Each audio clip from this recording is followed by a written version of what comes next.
What's up, everybody? Welcome into another edition of Crush City Territory, and welcome to the offseason. Officially, I'm Chandler Rome, joined by Josh Reddick and Tyler Stafford. After what I think was probably the best World Series I've ever seen. Granted, I'm only 32 years old. I've been sentient for about 20 of these World Series, so I don't go back as far as some people, but that was incredible stuff and it wasn't, I mean, game 7 was one of the 5 best baseball games I've ever seen. But I think what made this World Series great, guys, was that all of the other games were good too. It wasn't 6 duds and then game 7 was an epic. It was all of those games were intriguing, even the blowouts, even game 1. You had Addison Barger hit the first pinch hit grand slam in World Series history. You had history, you had drama, you had intrigue, you had people doing things just that have never been seen before. It was an incredible World Series to watch, maybe regardless of where your allegiances were and who you wanted to win. It was an incredible 7 games of baseball. Well, let's be honest. If they're listening, we all know who wanted to win. Chandler. Right. Yeah. Sorry. We'll just leave it at that. But, man, you weren't kidding. That was a fantastic 7 games. Everything was so intriguing and so much fun. You saw, like you said, history, and guys like, people are going to overlook Ernie Clement did this postseason. Like, he's got the most hits in playoff history now for a single postseason. So, like, that's being completely overshadowed by how great this series really was. I mean, you had our boy Springer pretty much. I'm sure we're waiting on an oblique strain announcement any day now. Discomfort, you mean? I can't believe he played, right? That was crazy. I mean, hey, strap it up. It's the season, man. Get your little needle in there, a little hot pack, and just swing that thing off the bone. You got time to heal. It'll take that thing off the bone. I mean, a grade 2 takes 4 to 6. A full grade 3 takes probably 6 to 8, 7 to 10. That's plenty of off-season time to come back from an oblique injury. I just couldn't believe that that's got to hurt so bad. I mean, I know it's a World Series, but that's crazy. Well, Tyler, there's this thing called Toradol that's about to take in the postseason that's pretty much makes you feel like Superman. So he probably didn't feel anything until about 12:30, 1 o'clock each night. Mm-hmm. And listening to John Schneider, the Blue Jays manager, talk after the oblique strain in the days after, like, he made it sound like that was not the only thing George Springer was playing through. It sounds like George had a couple other injuries that maybe would sideline lesser people that in the regular season would certainly send him to the IL. So to watch him do that, battle through all that, and still, I mean, Josh, he swings so hard, and he's got such a violent swing and a violent way he goes about things, and you never saw it impact him after the strain when he got to play in Game 6 and Game 7. I thought one of the things that was the big prevailing, one of the themes that everyone thought was going to come out of this World Series was that it was going to be an indictment on the payroll gaps and the payroll problems in the league. I think this showed the complete opposite. Like, the Dodgers, yes, they spent an insane amount of money. They have a higher payroll than any team in the sport. Like, I get it. They're on a different level, but I mean, they were 2 outs from losing the World Series. Like, more than once. Right. It took a heroic effort by guys that are not in that tax bracket. Like, Miguel Rojas is not making $700 million. Yoshinobu Yamamoto is making $330 million, but 325. Yeah. But it just goes to show you, like, the Blue Jays, it's not as if the Blue Jays were poor. Like, they were in the top 10 in payroll too. This isn't maybe the payroll disparity that I think a lot of people wanted to point to, but I think the way it played out certainly shows that, like, yeah, you can buy a ton of talent. You can buy a team that has a bunch of superstars, but, like, at the end of the day, like, the Dodgers went into the playoffs and, like, did not have a bullpen. They had Roki Sasaki, and that was it. They needed unheralded guys to come through. And the Blue Jays, like you said, Josh, like, they had Ernie Clement up there, who had been, like, DFA'd by 3 different teams. They had, Addison Barger, Nathan Lucas, like Trey Savage, like, guy like this. I don't think, even though the Dodgers won the World Series, and even though they're the first repeat champions in forever, I don't think this fits into what everyone wanted the narrative to be, that the Dodgers are ruining baseball and that their payroll and their salary is just so big that no one can compete. Yes, you can compete with the Dodgers, and the Blue Jays show just exactly how you do it. Well, and baseball is unique in that if we're being objective, the best way to measure who the best team is would be kind of like a soccer style where just everybody plays each other the same amount of times, and over the course of a year, whoever has the most wins is the best team. I mean, that's how baseball's set up to be. But we're Americans and we don't play that way. The only thing that matters is the last month, the tournament at the end of the season. And as we've seen throughout the years, you just have to get in. And then you can have Ernie Clement set a playoff record for hits, right? Or you can have, I mean, one pitcher, like we saw with Trey Savage, obviously Yamamoto, but you can have one guy carry a team to a World Series championship. And so I agree with you. I think baseball money allows you to buy a ticket in. You know, like I don't think there's any scenario where the Dodgers miss the playoffs with the amount of money that they spent. I mean, obviously that can happen, but they're essentially buying a lottery ticket every year. They're spending $500 million to get in and then see what happens. Because look, this isn't the first year the Dodgers have been running this payroll. They've been doing it for a decade, and they've won 2.5 World Series, right? Yeah. I mean, they've, you know, it's not like they've won 7 in a row and no other team has a chance. Like you said, they were 2 outs away. But even if they did, it wouldn't matter. Like, even if they won 5 to 7 World Series, like, so what? There's nothing wrong with what they're doing for baseball. And, you know, no, this is coming from the least supportive Dodger guys ever. But, like, if you have the money to spend it, why wouldn't you use that to your advantage? There's nothing wrong with what they're doing, and it's showing what owners should be doing all across the league.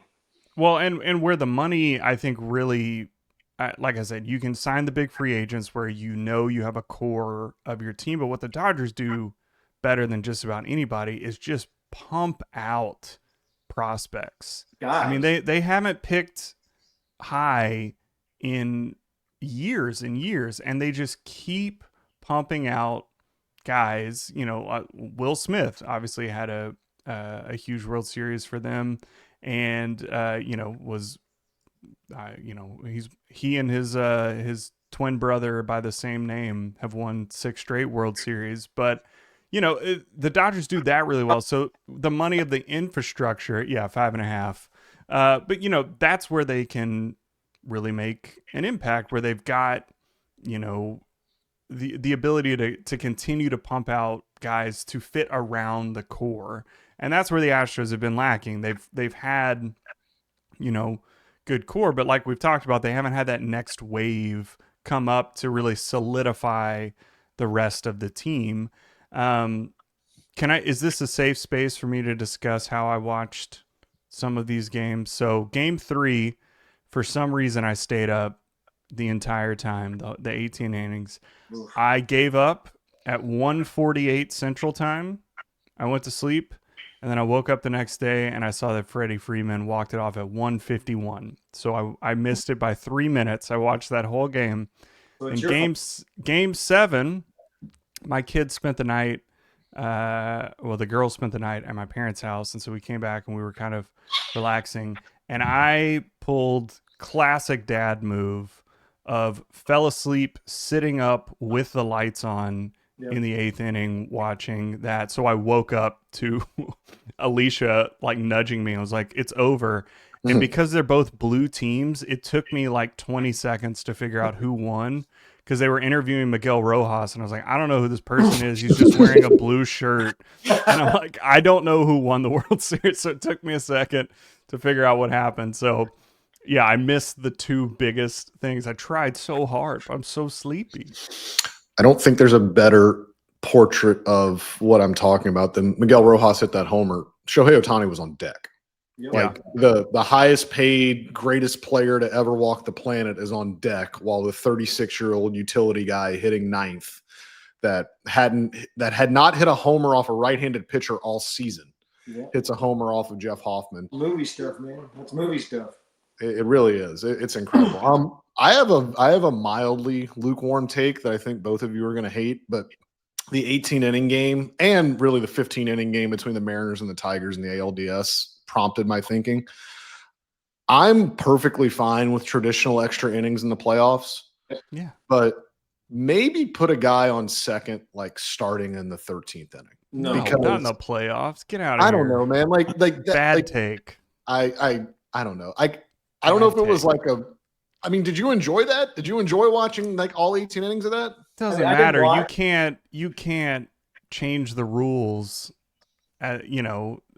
Because you want it to end sooner. The whole point is that you got to figure out who wins that game. Yep. I mean, I'm completely with it. I don't think we switch anything. I don't like it in regular season. I think it's dumb, but definitely. I think they should I think it should be no runners and then it's just a tie after 12 innings or whatever. Like you don't need to have a Tuesday afternoon game go 16. I get that, but I like in the playoffs, no. I like what we've always talked about as players. And once you get to like the 11th or 12th, get one guy home run derby. See you later. I'm for that. Home run derby. You bring out the BP thrower. You get 10 swings. Winner take all. It can't be the same guy. Like you can't pick the same guy back in like the same series. Like if you got extras one night, you pick Springer. The next night you pick Jordan. Like that kind of deal. Like you have to designate him before every game. Like correct. It has to be somebody different, but you designate like every game. Like you're the home. Like can you imagine that? Like after again, let them play 12 or 13 innings traditionally. Then like the 14th inning, let Ohtani and Vladdy just go at it. Like, or they should do it soccer style, where the lineup everybody gets one swing off. Your BP thrower. It's like penalty shootout, and everybody gets one swing, and then the home runs from there. Like you can. That'd take forever because then everybody would be waiting for their perfect pitch, and it'd take about 7 to get it. No, you get one pitch. Suck it up. That's part of the fun. You got to have a good BP thrower out there. Everyone Astros could hire Mike Fiers, let him throw BP, just tee off on him. He did a pretty good job of it when he was employed by the A's. So he did a pretty good job throwing BP with the A's. So I'm sure Astros fans love hearing us talk about the Dodgers and Mike Fiers. We'll talk about the Astros right after this message from our friends at Foul Territory. FT fam, if you want more information about Superpower, I have real-life customer Eric Kratz with us right now to explain how you're basically getting the pro experience available for everyone. $199 is the price, and that's a discount from Superpower. That's a discount from everywhere. You get so much information from your lab test results. Christmas is coming up here soon. You can give this gift to somebody else. Health is the gift that keeps on giving. Your blueprint activated with Superpower. Not only did Superpower reduce that price to what Kratz is talking about, just $199, but for a limited time, FT fam gets an additional $20 off with code TAKE20. Head to superpower.com and use code TAKE20 at checkout for $20 off your membership. After you sign up, they're going to ask you how you heard about them, and make sure you mention FT to support the show. Stop only reacting to health problems and start proactively improving your health based on real personalized data with Superpower. So Tyler, when we were doing this show in spring training, I brought something up that I believed would, really influence how the Astros constructed their roster, how the Astros went about this season. And you all but laughed at me. You were like, I don't want to talk about PIP, PFP, whatever. And now we are here to tell you that PPI matters. What I started talking about in spring training has come to fruition, that the Astros will benefit from MLB's PPI rule, with the revelation yesterday that Hunter Brown is a top 3 finalist for American League Cy Young. He's not going to win the award. Tarek Skubal's going to win it. He probably should win it unanimously. But Hunter will, look, barring something I can't understand, like I presume being among the top 3 finalists means Hunter Brown will finish in the top 3. I guess stranger things have happened, but presuming that everything goes according to plan, Hunter will finish top 3 in Cy Young voting, which means the Astros will get a pick after the first round in the 2026 draft. So they'll get their first round pick as normal, and then they'll get another pick after the first round concludes. It's hard to understate kind of what this means for the organization for a team that needs as many high-end prospects as it can get, for a team that does not have a farm system right now that has any of those, at least as we speak right now. There could be some guys that develop into that, but do not have the aircraft carrier, do not have the kind of next core guys in the farm system. It's one thing to say you have the pick. It's another thing to actually hit on it. And if we're being objective here, the Astros in recent years have missed more than they have hit with their first and second round picks. They thrive more in that middle round. They thrive more late in the draft. They have not really hit on their first and second round picks in the recent past. So it's one thing to have the pick. It's another thing to succeed with it. But first of all, a very deserving reward for Hunter Brown after a remarkable season, after putting himself alongside Skubal and Crochet, the other finalist, and all these guys in the American League. He has cemented himself as one of the best pitchers in the American League. So good for him for at least getting the recognition of a top 3 Cy Young finish. Can you give us a quick refresher on what qualifies you? Like when you have to come up, you don't have to go into the calculus of it, but what is PPI? Why do the Astros get this? How did that impact Cam Smith? So, okay, to become PPI eligible, it's based on preseason prospect rankings. And so they have to have appeared on at least 2 of 3 set of rankings. And that's either Baseball America, ESPN, or MLB Pipeline. And they have to, the team has to put them on the roster that year. They have to at least have gotten on the roster. So Cam Smith, before this season, was ranked in the top 100 of all those publications. So by putting him on the roster, he became PPI eligible. Hunter Brown, back in 2022, it was the same thing. Before the 2022 season, he was on all these lists. They put him on the roster. Now, the thing with Hunter Brown that was a little bit different, he did not exceed his rookie status in 2022. He didn't spend enough time on the big league roster. His rookie status stayed intact. So he maintained his eligibility going into 2023.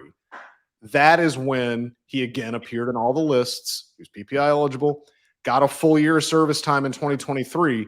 And even though he didn't, he was fine that year, but didn't factor in any awards or anything, he maintains, just like Cam Smith, they both maintain that PPI eligibility until they reach arbitration. So that's the first 3 years of their team control.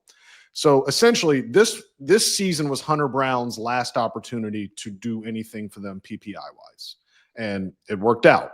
Cam Smith will have 2 more years to either win MVP or finish in the top 3 of MVP voting. The next 2 years, he would do the same thing as Hunter Brown. So that's in the Cliff's notes. That's how it happened.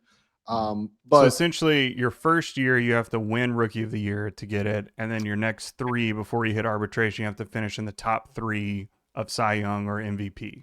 Correct. Okay. Now, now I don't know in what reality this would have happened, but if let's say Cam wouldn't have won Rookie of the Year this year, but if he would have finished in the top 3 of MVP voting, it would have been the same way. But again, I don't envision a world where he would have finished in the top 3 of MVP voting, but not won Rookie of the Year. But one of them A's younglings would have stole it from him. That's what would have happened. Wrapped up. That's Nick. Yeah, Kurtz. Nick Kurtz is going to win that going away. Him and Jacob Wilson and Roman Anthony are the 3 American League Rookie of the Year finalists. But for Hunter, obviously an individual accomplishment that is very good. But Josh, I don't think people are appreciating just how vital this draft pick is. And you don't want to make too much out of it, especially when you don't know who it's going to be. And we talked about it. They've had their issues drafting early in the draft, but this is as good of an opportunity as ever to inject a little more life into a farm system that needs it and that could be depleted even more this winter if the Astros are looking to make some trades and get some guys in here via the trade market. Yeah, they definitely need that so-called diamond prospect that they haven't had that we were so used to seeing. But, this is a team that's competed and is going to continue to compete. So it's the same situation. You're not going to get very many top picks at all. So to have this opportunity, make sure you do your homework, do extensive homework on who you're going to pick, make sure it's the exact person you want, and make sure you do everything you can in your power to make sure he develops the right way. Because this is kind of an opportunity that they haven't been in familiar territory with. And like we talked about, we got so excited about guys like Springer and the Correa and the McCullers coming up from all these early picks that, like, they need one. They need one of those guys to come up and be that guy to kind of either rejuvenate their system or to help the big league club. Because for those that don't know, you can be excited about a draft pick, and 2 years later, that guy can be gone for somebody else that's coming over for your ball club. So it all depends on you want them to be good regardless, whether it's for you or for somebody else, so they can get a piece back for that guy. Or, knock on wood, it's a draft thing. It could be a complete bust. It doesn't, the player just can't figure it out, can't hack it or something, or it could be the next, Aaron Judge type player. So it could be big hit or miss or an average guy. You just never know what you're going to get, but hopefully this is the one that turns them around. I would suggest getting the Aaron Judge type player if I were picking for the Astros. That's what I would go with. When is the pick? Is it like a supplemental pick after the first round? It's after. So they haven't put the draft order out yet. I would imagine the Astros, even though they didn't make the playoffs, they still finished with the same record as the Tigers. So they're not gonna be drafting super, super high because they didn't make the playoffs. It goes by record. I would imagine they're going to be drafting around the 19 to 23 range, around there maybe. And then they'll get another one. It'll be lumped in with all the picks that are after. Well, actually, the picks for getting a qualifying offer are after the second round. Right. Those are the supplemental. So it'll be that after like the 30th, right? That little supplemental round. Supplemental. I'm just going back through right now and trying to find literally anyone who's been good. I'm back to 2020 right now, and there's not anyone with more than one WAR in that little section. So I'll get there. I'll find us one that we can all pretend is going to happen for the Astros, but it's taken me a bit. It should be noted too that it's pretty rare. The PPI incentive only went in the last CBA, so like 4 years ago now, and I think this will only be the fourth time a team gets a pick from this. Gunnar Henderson got one for the Orioles. Julio got one for the Mariners. I think Bobby Witt got one for the Royals, and then Hunter will obviously get this one for the Astros. So this is not like a common thing either. No, this is something that, again, when we talked about it, Tyler, when we were talking about Cam Smith, like, again, I'm going to reiterate it. That was part of the reason he made the team, was because they wanted to try to get the PPI pick. They thought he was rookie of the year type material. And certainly you saw that in flashes, but it didn't sustain the whole year. But again, it is something that really did influence their thinking. And like we said earlier, Cam will maintain that PPI eligibility. So if he takes the next step next year and finishes in the top 3 of MVP voting, then the Astros will get another pick. And as I was talking right there, presuming Framber Valdez gets a qualifying offer, rejects it, and signs elsewhere, you can chalk that up as another high-ish round pick for the Astros too. That one would be after it would be after the 4th round, because they paid the Astros paid the luxury tax last season. But still, the more picks and the more chances at the dartboard, the more throws at the dartboard you get, the better. So it's going to be a very consequential draft in 2026 for the Astros, especially, if the Valdez qualifying offer pick comes to fruition. As we start seeing all these awards come out, as we put a bow on the World Series, it means that the offseason's here. It means that the offseason is starting in earnest.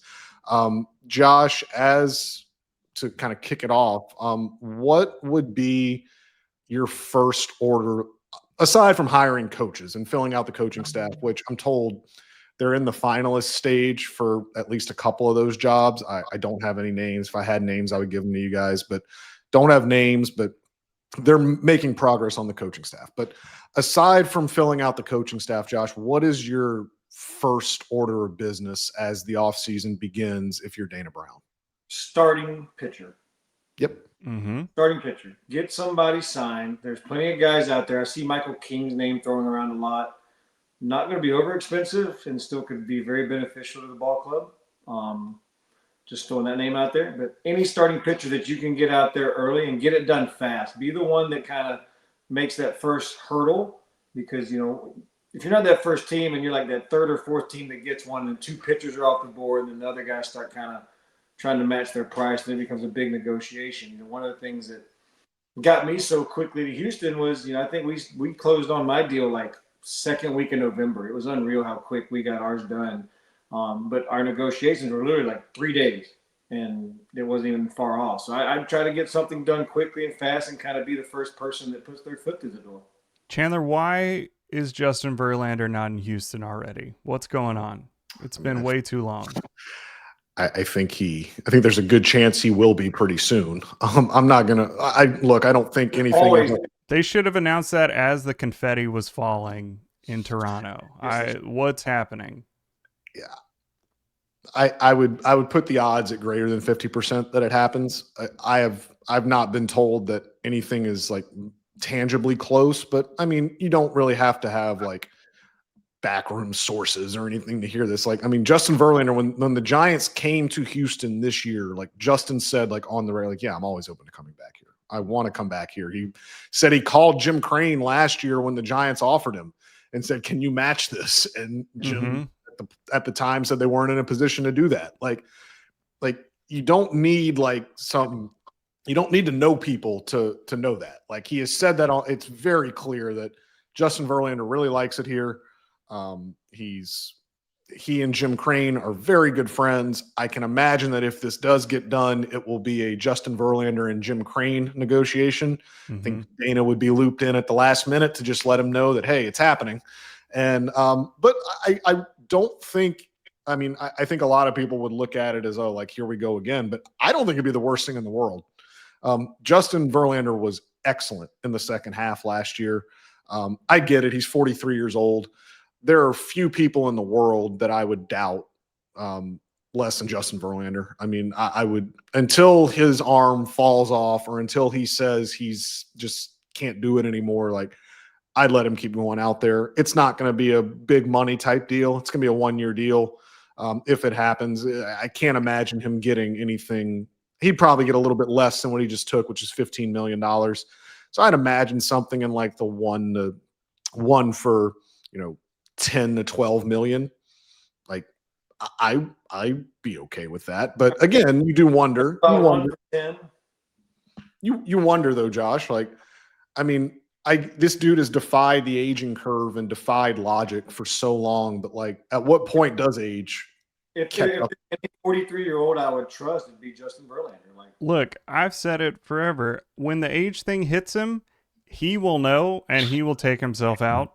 And Justin Verlander has earned the right to say, I can still pitch and get outs. Let me get out there, and you just let him do it. And then when it happens, okay, we'll work on it from there. But for right now, whatever you want to do, if you want to go out there and pitch and you say you can pitch, I trust that he can do that because, again, he's a competitor. He knows when he's able to compete. And if he's not, he's going to say it and he'll walk off the mound and that'll be it. But until then, go on out there. You see, he could also be that guy. If he does fall off that thing in the starting role, we put him in the bullpen. He could, if he could take it, if he can, his brain handle it. Like, he's not doing that. He needs wins. That's what he's going for. He'd be a disgusting closer. Well, yeah. Look at John Smoltz. Look what John Smoltz did. Yeah, and then he could be on World Series broadcasts forever. He would never. He's getting the hell out of baseball when he's done. I don't know. I think he'd do well on TV. He would do fantastic. I don't think he wants to. Why? I don't want to say why would he, because he's so smart about the game. But I just don't think he would want to take the time to do it. Well, he's got a younger sibling that loves to be on TV, so maybe they can. Enough for both of them. Oh, are they siblings? You didn't know? I did not know that. I will say this, like, if this does happen, if Justin Verlander does come back to Houston, I don't think that can be the only thing that they do, starting pitching wise, because as we just spent minutes discussing, like, Justin Verlander is not a sure thing. He's 43 years old. And while he had like a great second half last year, and while he did throw 150, it wasn't 150, it was like 130 innings last year. Like they've got a lot of just volume of innings to replace. And the thing about Justin Verlander that would give them comfort is something that I think Tyler said. Like he may not have what he had in 2019. He may not have what he had in 2022 when he won the Cy Young, but he's going to find a way to get you outs. Like he knows himself better than anyone. Like he knows what he has working, what he doesn't have working. Like he will find a way to get you outs. And the Astros rotation as we speak right now doesn't have a lot of those guys that just don't have that just experience of like, if Christian Javier goes out there and like just doesn't have the hop on his fastball that day, like it's hard for him to get outs. It's hard for him to adjust. Like, it's a very young rotation. It's a very young and inexperienced rotation with a high upside behind Hunter Brown. So getting someone in there that, if Justin Verlander goes out in the first inning of a start and is like, oh man, like I got nothing today, but I got to figure out how to get this team into the sixth inning, he'll be able to do that. And I think that's a value that you can't put a price on. But I do think they would need to do more. They would need to do more in terms of getting more stability in the rotation because they cannot find themselves where they were last year in terms of, wanting, like hoping that things go well, hoping that things they can't live on hope. Like hope is not a solution. They've got to get actual guys. They can't rely on Ronel Blanco and Hayden Wesneski to come back and be good. They can't just hope and pray that Blue Ball and Bryce Mayer and James Hicks or whoever you want, Ethan Pecco, like those are all good like options. Crush City Territory legend Nate Pearson. Right? Like those are great options to have, but they need some certainty. And I think Justin Verlander certainly starts that, but I think they would need other additions around him. Yeah, I mean they'll have to find that, and who knows? But yeah, I mean, like you said, what they need is, as we said all year, they need an adult human who can get 5 innings every 5th day. Like they need a couple of those guys to solidify the rotation where you can deal with the, ups and downs of, the younger guys or Javier or McCullers or whoever, you are allowed to let them go out and see if they have it, whatever. But you can only do that if Hunter Brown's given me 6 1/3, and the next day Verlander's given me 5 2/3 or whatever. Like that's the only way you can last a season. You can't have 4 guys in the rotation that could go 7, but could also get 2 outs, and then you're, up a creek.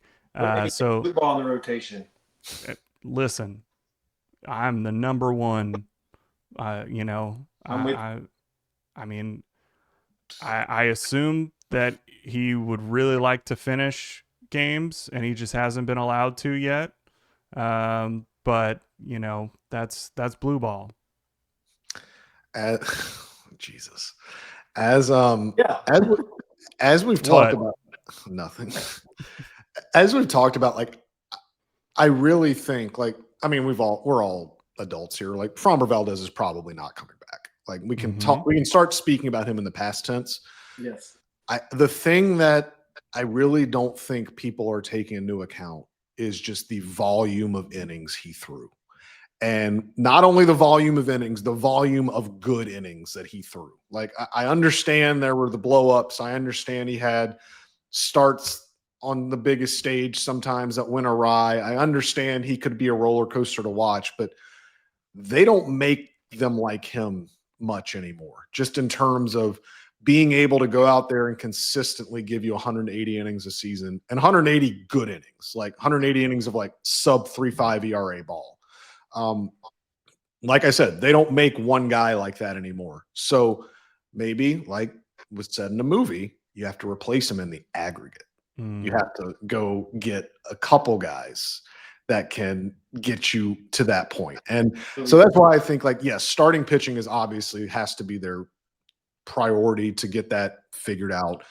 it can't just be Verlander. If Verlander does end up coming back, it's got to be more around him. They've got to give themselves a lot of options, and they've got to give themselves a lot of established options. And I think they understand that. And I think, that's going to be their first order of maybe external business. But, they've got, obviously we've talked about, they've got the infield logjam. It'll be interesting to hear Dana Brown talk next week at the GM meetings about whether they have discussed what they're going to do at second base, whether they think Isaac Paredes can do that, whether they want to play Jose Altuve there. Like, they've got a lot of unanswered questions.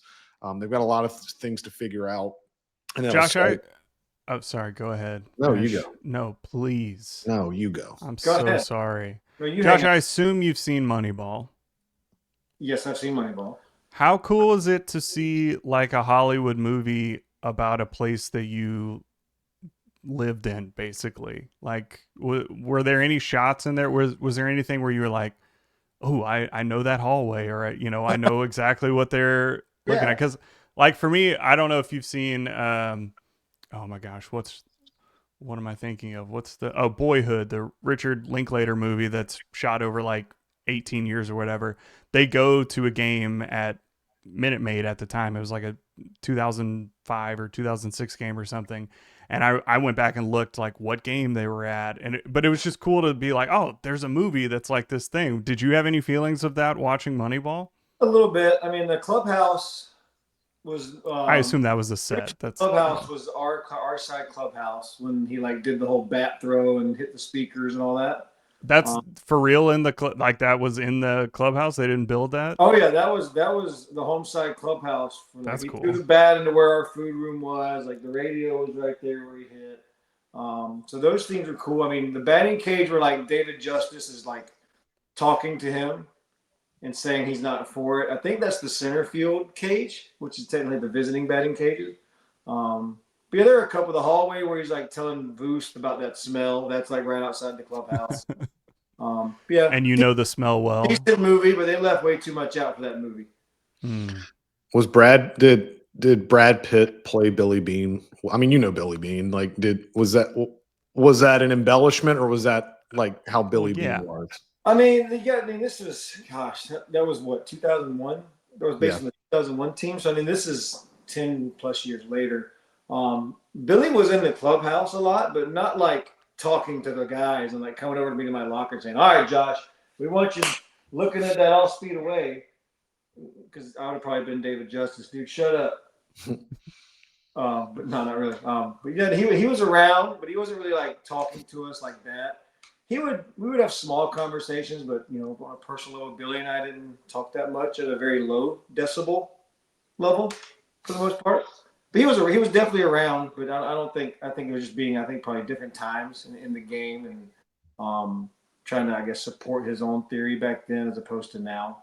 Did you have vending machines? Could you get a soda? We did not have vending machines. And now that I think about it, I don't think we even had we didn't have canned sodas or like bottled sodas. We didn't have I don't even think we had a fountain machine. They needed to trade Carlos Pena again. Get you some more vending machines. I'd bring in my own Coca-Colas if I had. I do have an update. I have bad news. I've gone back through the 2017 draft and have looked at compensatory and I also included competitive balance, which is even a little later than what the Astros will get. Who'd you find? Not a lot. 2018 is probably the best. Pick 31 was Shane McClanahan of the Rays, who's been injured a lot, but is very, very good. Chris Bubich, who's been an all-star for the Royals, was pick 40 in 2018. In 2017, pick 28, the first pick of the compensatory round, Astros legend Nate Pearson. Drew Rasmussen, 31, Brent Rooker, who's been good for an all-star as well for, he was picked by the Twins. Is he still playing? Who knows? Doesn't matter. The point is, not a lot. So it's not just an Astros problem. There's not a lot of like guys in that kind of range. And then, have you ever seen the image of the airplane that has all the red holes in it? And the thought is like, oh, if it gets shot here, like that's a problem. But the purpose of that image is like, oh, those are the ones that made it because we didn't find the wreckage or whatever. A lot of times you go like, oh, well, the Astros have had a lot of success in the backgrounds of the draft. Well, yeah, there's 30 of them every year. And if you hit on one, you're going to remember, oh yeah, remember when the Astros took Tyler White in the 38th round or what, or Hunter Brown, obviously in the 5th round. But I mean, that's true. There's 600 guys drafted every year after the first round. Like 2 of them are going to be really good. And you're going to go like, oh, how'd that guy slip through? But the honest truth is that just scrolling back through, Baseball Reference was down for me, so I'm on Wikipedia like a fool. But they have it highlighted as like if they've made an all-star game or not, and it would not shock you to find most of the all-stars every year are the ones in like the top 15 picks. That's where all the good players are, and then you just hope that you get. Yeah. All-Star Game's a popularity contest. Granted, there's great players there, but you still got to be good, like. I mean, yeah. Shohei Ohtani and Mookie Betts could hit 230 and still make an all-star team, and some Joe Schmo could hit 310 in the back of a door of a lineup and not even be considered. So, I do wish they would do it. If you're Jacob Mizorowski, you can just like throw 105 miles an hour twice and get in the game. About bad things for baseball. That was awful. Because think about somebody who had a great first half that could have used that. Nah, that ruled. Y'all are wrong. That was cool. He came up and was just throwing darts. I want to see that guy face off against the best. It's an exhibition game. Yeah. Well, he didn't come up till after the All-Star game. That's on him. Well, should have got that PPI. Way better story than Jacob. Is he still rookie eligible? Could he win Rookie of the Year next year? Absolutely. You Savage? Yeah. I think so. That's disgusting. Yeah, I mean, he's again, to win the World Series, and the Blue Jays didn't even win it, but to win the World Series, you've got to have people just come out of nowhere. Like, I don't think if you hooked all the Blue Jays front office up to truth serum, I think they'd tell you that they really like Trey Savage and they thought he would do a nice job. I don't think any of them could have envisioned that. Like the Dodgers. Blue Jays need to talk about their base runnings. That's what they need to think about. Go over base running. Yeah, what was your take on that with IKF? Which one? Double play, third base to the home plate. Well, getting the double, like that was pretty self-explanatory. Like that was just a bad read by Barger on the Kike on the ball. Kike. The Kiner Falefa one. Yeah, the Kiner Falefa lead that seemed to divide people. Let's break it down. I'm ready. I've been ready for this. So, if everybody's seen the picture, I'm sure of how not far he was off the base, right? And I think I saw yesterday on Twitter, X, whatever, I think Whit Merrifield was talking about how he was doing everything right. And I completely disagree because, one, he wasn't even ready in a running position when the ball was hit. He was 7 feet off the bag, and Muncy was at third, right? Muncy's like 10 feet off the bag. Like, bro, you need 3 more steps. You need a better secondary because if you get lined up double play, there's nothing you can literally do. If you get lined up double play, then that's way better than worrying about getting thrown out at home plate. Well, also, if you're leading off the same distance as Max Muncy, even if it's a line out, like you should beat him back to the bag anyway. So you at least have to be as far away from the bag as like the Muncy. Only one that you're getting beat on is probably the one right at him or the one going towards the bag. Like anything else, you're okay. But like you gotta do better than that, man. Like I see where he's at, and it's just, dude, you literally I didn't say you didn't lose it. Y'all didn't win the World Series by 2 inches, and all you needed was 2 extra feet. Imagine like you're 5 feet closer to home plate. You're standing up. Like you're standing. Is he supposed to slide at home or run through it? Well, they say. I mean, it's just like first base. You never slide into it because it's technically slower. So I mean, there is that argument, but I mean, how many guys in that moment think about just running straight through home plate because your only instinct is to slide in? I tell you what, I'm not sliding feet first with the World Series on the line. I'm jumping like Vlad did in the Mariners series, airborne Pete Rose style. I feel like during the regular season, normally when the bases are loaded, you end up sliding anyway because the thought is like, well, if they got a force at one of the other bases that I didn't see, then you're able to do that. Obviously, that ball was hit to say. I mean, there's no way that they were going to be able to turn anything, but still your initial the thing that's in your brain is I'm supposed to slide just in case they've stepped on a base somewhere or whatever. Feels like a thing a third base coach probably should have whispered at some point, like, hey, just run through it just in case, Well, not just that, like third base coach has got to be right there in your ear too, talking about how much space you got, how much room you got, all this kind of stuff. Get another step. Like, it's not just on Falefa. Like, third base coach has to take a little responsibility on that as well. But I mean, that's just. How rough would it have been for Miguel Rojas to hit that game-tying home run and then just airmail one? That was a hell of a play. It was awesome. A hell of a play. Fantastic play. But yeah, I mean, you imagine it'd have been like, what was the kid for that flipped the ball to home plate in the Derek Philly? Jeter. Ryan Kirkring. That would have been the same. That would have been kind of the same scenario with much bigger stage, obviously. But you got to be better. That's base running 101. It does not take athletic ability to be a good base runner. Did you like some? I don't think I'd be a very good base runner. Did you like the bunt, Red? I'm all for the bunt. I'm all for it. You try something different. Nobody's expecting it. I mean, in this game, nobody's expecting a bunt. But that was, I mean, but it was the announcers were like, he's going to bunt here, right? So that I was, think they were expecting bunt, and you knew they were going to walk Vladdy behind him. I don't know if you give up and again, Schneider had to jiggle his lineup around because like he had to pinch run for some, like he didn't have his best offensive lineup in there. So I get it, but it's hard for me to like rationalize like giving up an out. Yeah. I mean, he wouldn't have been on third to even get close at home if they hadn't, if that guy had struck out and they walked Vlad, it's first and second. Yeah. Well, that was the thing. So, they were walking Vlad no matter what. Yeah. Like no matter where he was, like they were not going to let Vlad beat them. It was going to be even if you had first and second, you would have still probably walked Vlad anyway. And like Bichette was hitting cleanup that night. He was out of the game because they had to run for him in the ninth inning. Right. So like the cleanup hitter, whoever it was not Bo Bichette. So like it was like just circle this dude and let like if that guy beats us, then like oh well. But it was Miles Straw, wasn't it? I think it was. Who did IKF run for? Was it not Bichette? I thought that's who he was running for. No, he ran. No, because I like this game of can we guess what the box score is? We could just look it up. Well, because they ran for Bichette earlier in the game, right? Because I thought that was IKF. He was the winning run. He was the winning run in like the ninth, in either the eighth or the ninth. Long fly ball that plowed Kike. He was on third for that one. Yeah.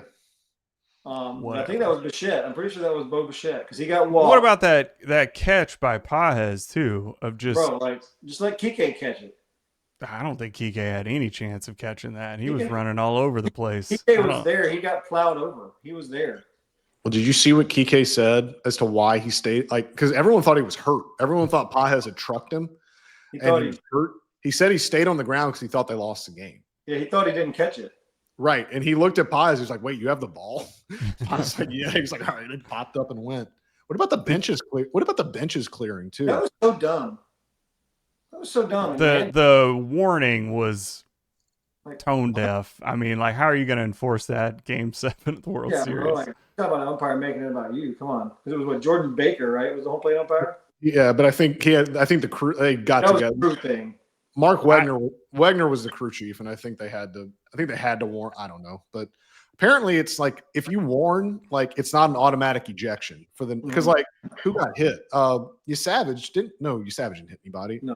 Oh, it was Yamamoto. Like his second, he hit Alejandro Kirk and they didn't throw him out. So like, yeah, it's a big discretion thing. But yeah, I just found it funny because like Justin Robleski, some guy that I've never heard of, and Andres Jimenez, like these two dudes are not trying to like start. No, right now we're not trying to be anywhere near a spotlight situation. IKF did run for Bichette in the ninth. I know ball. You guys are fools. I'm smarter. Take that. But then IKF, but he came back up in the 11th. But I was talking about in the ninth. Right, Like right. At least I remember how to spell my last name.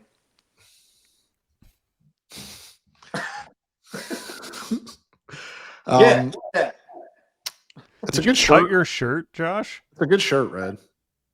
I did not cut my Crush Shitty shirt. Oh, show that shirt. Show that shirt, Red. Oh, that's your undershirt. There you go. That's nice a good shirt. one, man. This is a good coffee mug. If you like them all, you can shop Crush crushcityterritoryshop.com. That's crushcityterritoryshop.com. If you're watching on YouTube, we have a promo going now. You can scan the QR code. It'll take you right to the site. We have duffel bags. We have hoodies. It's getting cold now. You can have a hoodie. We have coffee mugs. We have notebooks. We have T-shirts. We have hats, trucker hats, anything you want. We've got it at crushcityterritoryshop.com. Holidays are quickly approaching. If you need a gag gift, you want an actual gift for anyone in your life, Crush City Territory merch should be where you go. That's crushcityterritoryshop.com. Hit it up between now and tomorrow when we will be back. Tyler and I, we have a special guest coming on tomorrow. I think everyone will enjoy hearing from a voice that you hear regularly, but you haven't heard in a while. So he'll be here tomorrow. Until then, you can follow me on X at Chandler_Rome. You can follow Josh at JRedDubDeuce. You can follow Tyler at Tyler C. Stafford. As always, please rate and review us on Apple and Spotify. You can subscribe to the Crush City Territory YouTube channel so you can get notified anytime we post a new episode. And we will do that tomorrow. But until then, we'll talk to you later. And thanks for listening. Bye-bye. Hey, if you buy something for someone for Christmas, if you want to send me a message on Twitter, I will record a video or a song or something, for the one person out there that is a value add. Let me know, and I will do that. Great gag gift. Great gag gift. Bye.